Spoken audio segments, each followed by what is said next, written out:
Billionaires don't not want to pay taxes because they're afraid they'll go broke. They're actually afraid that you won't be broke. Walk with me. Billionaires are not your regular rich guys. They're not like your friend's parents who spend their winters at their house in Florida. They're the kind of rich that gives them power. The kind of rich you can only get by hurting the planet and exploiting people. Now, what kinds of people are easiest to exploit?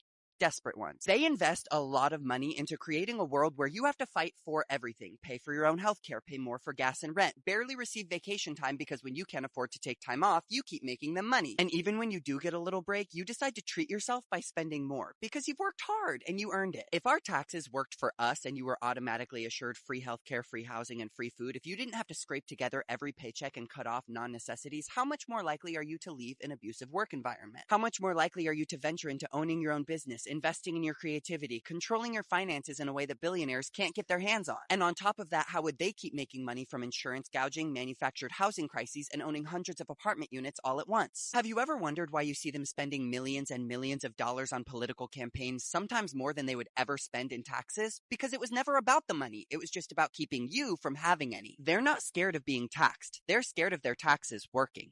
Billionaires should not exist. Come here. Nobody earns $1 billion.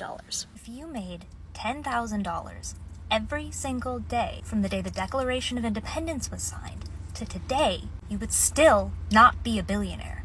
Billionaires are only possible through amassing wealth through generational wealth and extracting it through the labor of real workers, government subsidies, and tax loopholes. And before anybody starts, I know that billionaires are not sitting on a literal Scrooge McDuck pile of cash. But that doesn't mean that their wealth is imaginary, obviously, because they love using it. And I'm not just talking about super yachts. I'm talking about playing in politics. Let's take the minimum wage. It's been 14 years since the last federal minimum wage increase. It's been so long that the rallying cry of a $15 minimum wage no longer cuts it. Now we need at least a $20 minimum wage. Which obviously more than doubling the minimum wage overnight is hard. But the thing is, we could have been raising the minimum wage incrementally over time, but we didn't because of billionaires using their wealth and money and influence to stop it. If you defend billionaires, you don't know how much 1 billion is. You don't understand how big that number is, and that's okay. The human brain literally can't comprehend numbers that big. But to put it into perspective, 1 million seconds is about 11 days. 1 billion seconds is 31 years. Most of us haven't even been alive for 1 billion seconds. If you were to stack $100 bills to make 1 million, it would be about 3.5 feet tall. If you were to stack $100 bills to make 1 billion, it would be taller than the tallest building in the world.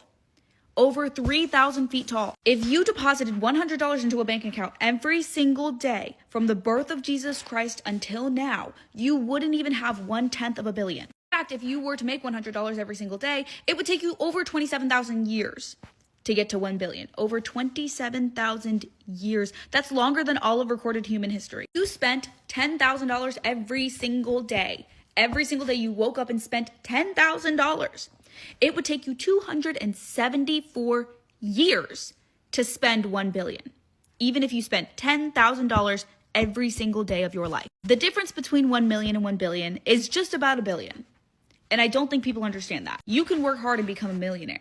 There is absolutely no way to become a billionaire without exploiting somebody. We really are poor because of rich people. The ultra rich have bribed politicians for decades to deny us universal health care and to keep the US federal minimum wage artificially low. The ultra rich bribe politicians to create tax codes with loopholes only they can use. The ultra rich underpay their workers and kill any attempts at unionization. Then they bribe politicians to stop any pro-labor legislation. And because they underpay their workers end up on welfare, meaning we all pay for billionaires' greed. The ultra-rich bribe politicians to kill immigration reform because it's cheaper for them to hire undocumented workers, hurting undocumented people and American workers. A billionaire pollutes more carbon in 1 day than a working person pollutes in a year, and then billionaires bribe politicians to kill renewable energy, stopping good-paying jobs and contributing to the climate crisis. More of our tax dollars go to corporate subsidies than go to SNAP benefits. And worst of all, they've managed to convince many working people in this country that our enemies are the hungry and the poor, while their faces are stuffed. My friends, we are poor because they are rich, and it doesn't have to be this way. A lot of people think poor people are just lazy, when you actually have to do more work and pay more for the same things as a punishment for being poor. For example, let's start with just waking up. If you work a cushy, white-collar, 9-to-5 work-from-home job, you can probably wake up at like 8:55, easily get your 8 hours of sleep, and not spend any time commuting anywhere. But if you work at a restaurant, you have to physically go there. And the restaurant is likely to be in the center of the city, where rent is expensive. So you probably have to live in the outskirts, which means you spend even more time commuting, and you have to pay for a car. But you probably can't afford the nicest car. You probably have to buy an older one, which ironically needs repairs more often, costing you more money, and has worse gas mileage, meaning you pay more for gas. You could pay for public transport, but it's very underfunded in the United States, since it's seen as something for just poor people, so it's not important. And if you do take the bus, well, it's going to be a lot slower than driving, so you pay for it with even more of your time. Time that could be spent making money or improving your situation. And the bus is more likely to be late, making you late for work. And we haven't even really started our day yet. When you get to work, you're less likely to be treated well by your boss, because your boss knows that you're in a bad spot and it's not easy for you to find another job. So if you get asked to stay late, well, it's harder for you to refuse. And if you ask for more time off, it's more likely to be refused. And if you try to, I don't know, plan your life, plan your next week to get ahead in life, well, your plans are more likely to get thrown off with random shift changes that are hard to refuse.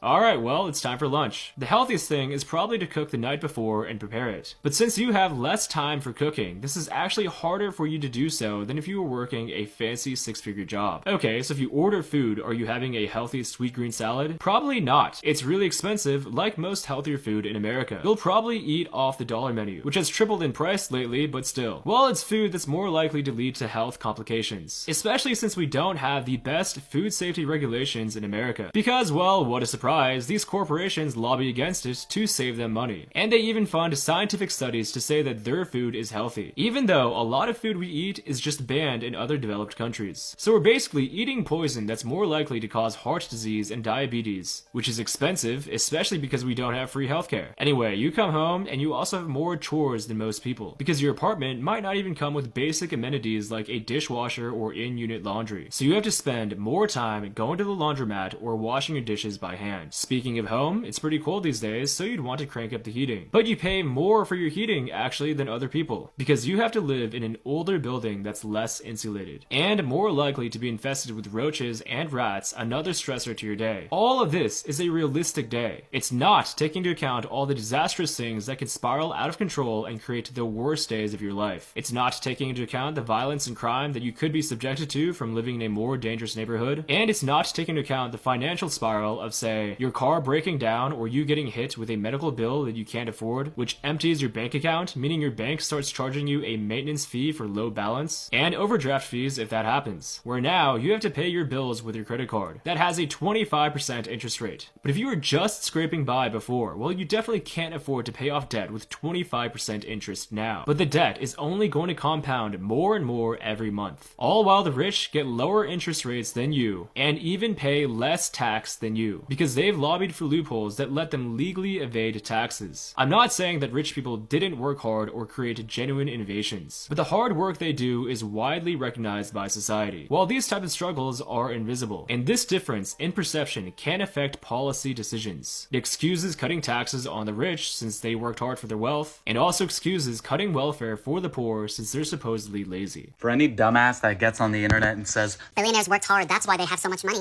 If you just work hard, you'll be rich.